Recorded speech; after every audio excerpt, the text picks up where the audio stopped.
Good morning to all. Welcome to TSN school. हम पढ़ रहे हैं कक्षा 6 हिंदी बसंत भाग 1 का पाठ्यक्रम। आज हम आपकी पाठ्य पुस्तक से पाठ 14 पढ़ेंगे। पाठ 14 में आपको भगवत शरण उपाध्याय जी द्वारा लिखा गया एक लेख दिया गया है जिसका शीर्षक है लोकगीत। लोकगीत का अर्थ क्या होता है?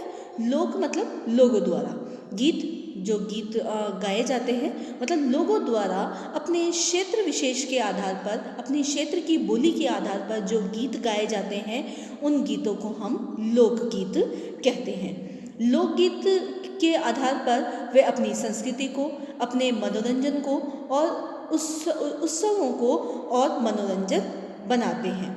लोकगीत के आधार पर स्त्री और पुरुष जो है वो आपस में मनोरंजन करते हैं, क्योंकि पहले के ज़माने में कोई टीवी, रेडियो, मोबाइल फ़ोन या फिर कोई मीडिया का साधन नहीं था जिससे वे अपना मनोरंजन कर सके। इसीलिए शाम के समय में वे चौपाल में गीत गुनगुना कर लोगों के साथ हंसी ठिठोली कर कर अपना समय व्यतीत किया करते थे।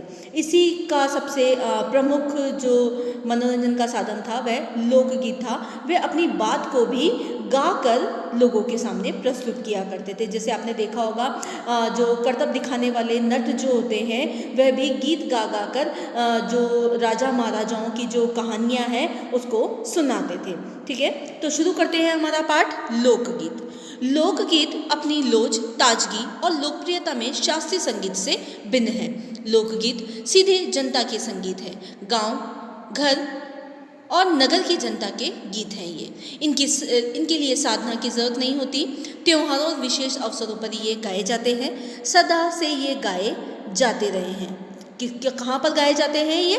त्योहारों पर और विशेष अवसरों पर, या तो किसी का जन्म अवसर हो, है ना, या फिर किसी की शादी हो। इसी प्रकार होली पर इन गीतों को गाया जाता है और इनके रचने वाले भी अधिकतर गांव के ही लोग हैं। स्त्रियों ने भी इनकी रचना में विशेष भाग लिया है। ये गीत बाजों की मदद के बिना ही या साधारण ढोलक, झांझ, करताल, बांसुरी आदि की मदद से गाए जाते हैं। आपने देखा होगा शादी समारोह में जो महिलाएं जो गीत गाती हैं उनको किसी बाजे की या किसी इंस्ट्रूमेंट की आवश्यकता नहीं पड़ती है। वो साधारण ढोलक पर भी इन गीतों को गा सकती है या फिर बिना ढोलक के भी वह एक सुर में अपने गीतों को गाती हैं। एक समय था जब शास्त्रीय संगीत के सामने इसको हे समझा जाता था। अभी हाल ही तक इनकी बड़ी अपेक्षा की जाती है, पर इधर साधारण जनता की ओर से जो लोगों की नज़र फिरी है तो साहित्य और कला के क्षेत्र में भी परिवर्तन हुआ है। अनेक लोगों ने विविध बोलियों के लोक साहित्य और लोकगीतों के संग्रह पर कमर बांधी और इस प्रकार के अनेक संग्रह अब तक प्रकाशित भी हो गए हैं। लोकगीतों के कई प्रकार हैं। इनका एक प्रकार तो बड़ा ही ओजस्वी और सजीव है।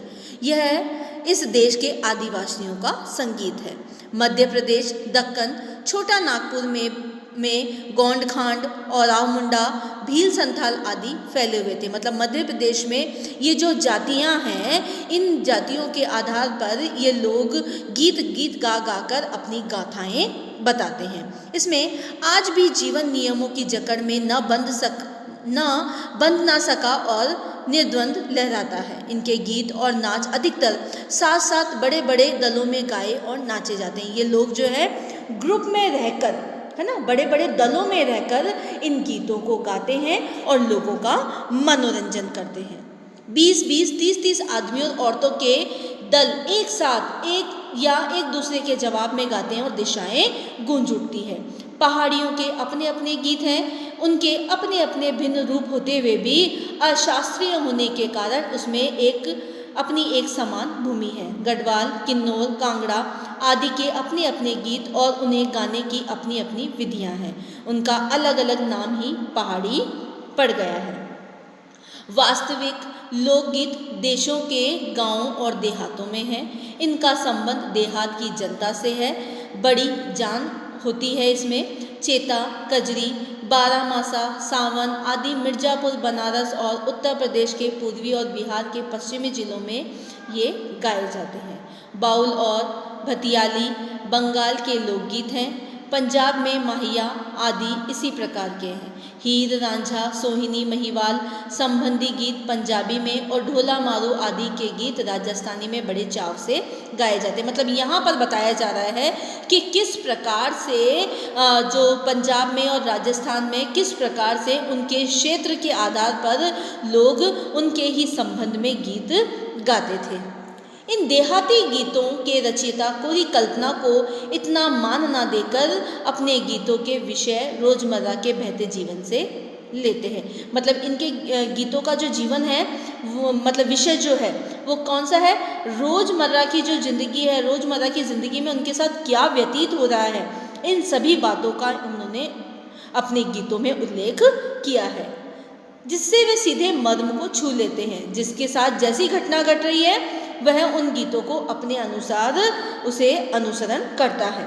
उनके राग भी साधारणतः पीलू, सारंग, दुर्गा, सावन, सोठा आदि है। कहरावा, बिरहा, धोबिया आदि देहात में बहुत गाए जाते हैं और बड़ी भीड़ आकर्षित करते हैं। इनकी भाषा के संबंध में कहा जा चुका है कि ये सभी लोकगीत गांवों और इलाकों की बोलियों में गाए जाते हैं।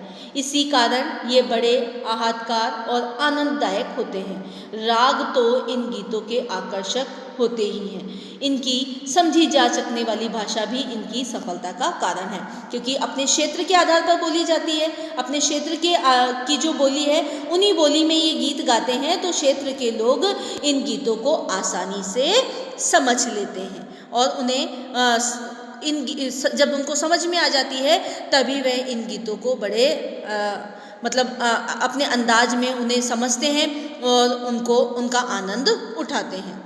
भोजपुरी में करीब 30-40 वर्षों में बदेसिया का प्रचार हुआ। गाने वालों के अनेक समूह इन्हें गाते हुए देहात में फिरते हैं। इधर के जिलों में विशेषकर बिहार के बदेसिया से बढ़कर दूसरे गाने लोकप्रिय नहीं हैं। इन गीतों में अधिकतर रसिक प्रियों और प्रियाओं की बात रहती है, परदेसी प्रेमी की, और इसमें करुणा और विरह का रस बरसता है। मतलब कहा जा रहा है कि भोजपुरी में बदेसिया का प्रचार हुआ और वहाँ पर इन्हीं प्रकार के गीत लोकप्रिय हुए थे। और इसके अलावा भी यहाँ पर प्रेमी प्रेमिकाओं, जो प्रेमी परदेश में रहते हैं, उनकी करुणा, उनके लिए प्रेम और उनके वियोग विरह, मतलब वो उनसे दूर रह रहे हैं, उसके बारे में भी गीत गाते हैं। जंगल की जातियाँ आदि के भी दल गीत होते हैं जो अधिकतर बिरहा आदि में गाए जाते हैं। पुरुष एक और स्त्रियां दूसरी और एक दूसरे के जवाब के रूप में दल बांधकर गाते हैं और दिशाएं गुंजा देते हैं। पर इधर कुछ काल से इस प्रकार के दलीय गायन का ह्रास हुआ है।